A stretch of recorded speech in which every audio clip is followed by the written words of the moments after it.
sound trademark. A sound trademark is a trademark where sound is used to perform the trademark function of uniquely identifying the commercial origin of products or services. In recent times, sounds have been increasingly used as trademarks in the marketplace. However, it has traditionally been difficult to protect sounds as trademarks through registration, as a sound was not considered to be a trademark. This issue was addressed by the World Trade Organization Agreement on Trade-Related Aspects of Intellectual Property Rights, which broadened the legal definition of trademark to encompass any sign, capable of distinguishing the goods or services of one undertaking from those of other undertaking, Article 15(1). Despite the recognition which must be accorded to sound trademarks in most countries, the graphical representation of such marks sometimes constitutes a problem for trademark owners seeking to protect their marks, and different countries have different methods for dealing with this issue. Sound branding. Sound branding, also known as audio branding, music branding, sonic branding, acoustic branding, is the strategic use of sound, in positively differentiating a product or service, enhancing recall, creating preference, building trust, and even increasing sales. Audio branding can tell you whether the brand is romantic and sensual, family-friendly and everyday, indulgent and luxurious, without ever hearing a word or seeing a picture. And it gives a brand an additional way to break through audiences' shortened attention spans. Sound logos.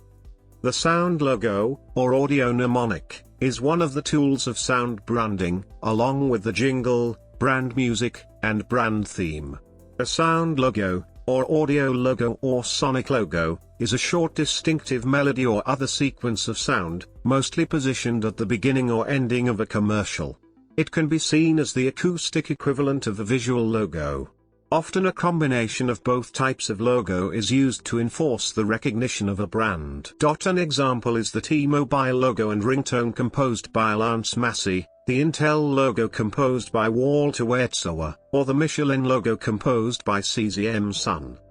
The sound logo leads to learning effects on consumers' perception of a certain product. A melody is the most memorable sequence of sound, since, when a melody starts, the human brain automatically expects the ending. However, some brands realize the importance the sound their brand can make and attempt to capitalize on its own uniqueness. A good example is the motorcycle brand Harley-Davidson, which, in 1994, filed a sound trademark application for its distinctive V-twin engine sound. It realized that if it could capture its own sound, it could distinguish the brand at every point of customer interaction. Just like a visual logo, the most essential qualities of a sound logo are uniqueness, memorability, and relevancy to the brand promise. Some widely known examples include: radio and television stations create their own audio identities using melodic themes to strengthen their brand. Notable examples include the short variations of the BBC Radio 2 or Classic FM jingles. In recent years, television station idents have also introduced their own audio identities to strengthen their brand recognitions. There are typically 4 to 6 steps involved in creating a sound logo. Once completed, the audio elements should be managed just like the rest of a company's brand assets. Environmental sound design. Creating a brand experience using sound is also within the area of sound branding. The opportunities for creating a sound branding experience that conveys a brand essence and soul is possible. Bentley Motors, for instance, recently looked to create a unique brand experience by replacing all interior mechanical sounds with sound that had been created for their Continental GT car. Roland Garros, home of the French Open, created an audio identity that is used in its facilities and played during award ceremonies as well as opening and closing ceremonies. In a retail environments, sound branding extends to the use of sound in order to enhance the consumer experience and influence behavior. For instance, an academic study that took place in a Scotland supermarket found that sales of wines displayed side by side and priced similarly responded to music. On days when French music played, French wines outsold German wines.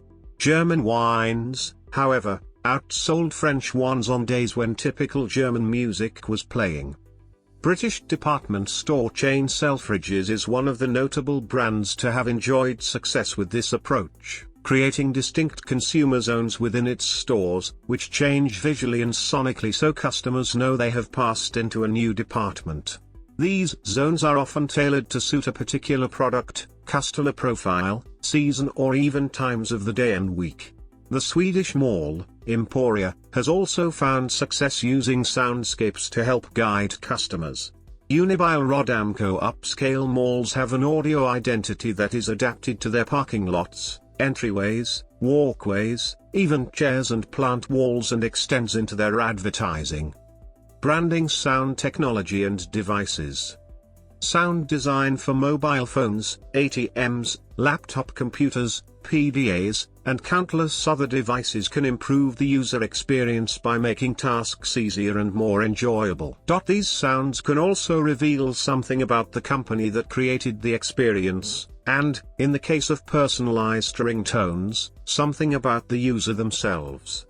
Sound branding also encompasses the use of targeted audio messages by organizations to communicate with customers over the telephone, known as on-hold marketing or on-hold messaging. These messages are typically deployed on an organization's interactive voice response, IVR, switchboard system or when customers are placed on hold and incorporate short, informative voice messages often accompanied by music. A study commissioned by audio branding specialist PHMG provided insight into consumer perceptions of on-hold marketing. It revealed 70% of consumers are put on hold for more than 50% of their calls and 68% of consumers are put on hold for longer than 1 minute. When on hold, 73% of callers want to hear something other than beeps or silence and 76% preferred to hear something other than music. Other forms of sound in branding. Sound branding encompasses many other tactics intended to convey organizational or product identity, who an organization is and what it stands for, enhance consumers' experience of a product or service, or extend an organization's relationship with its audience. Another form of sound branding involves an organization's public association with or sponsorship of a musical enterprise, a non-profit music organization, for instance, or perhaps a music artist or group of artists. For example, some companies completely unrelated to music offer free music downloads on their websites. Ostensibly intended to demonstrate the sponsoring organization's goodwill from a cultural patronage standpoint, practices like these also brand the organization by calling public attention to its beliefs, its values, and its aesthetic sensibilities.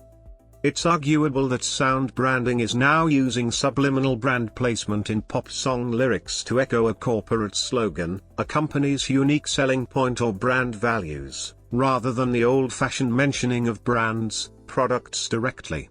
An example of this would be Pharrell Williams' 2005 song Can I Have It Like That, featuring Gwen Stefani, with the chorus which echoed the Burger King advertising slogan Have It Your Way. Audio marketing. Audio marketing, also known as on-hold marketing or on-hold messaging, is increasingly being seen as an important element of audio branding. It involves the creation of brand-congruent voice and music tracks, which are used by companies to communicate marketing messages to customers over the telephone. Typically, these messages are played while a customer is waiting on hold or while they are being transferred. They are also frequently used as part of interactive voice response systems designed to handle large volumes of calls.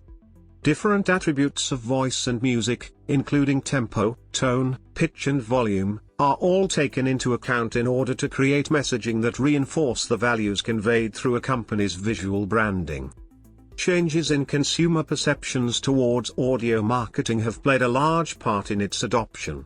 Negative perceptions were traditionally attached to on-hold marketing, but a more recent survey conducted by CNN found that 70% of callers in the United States who are made to hold the line in silence will hang up within 60 seconds, while further research by PHMG found 73% of consumers want to hear something more than beeps or silence on hold.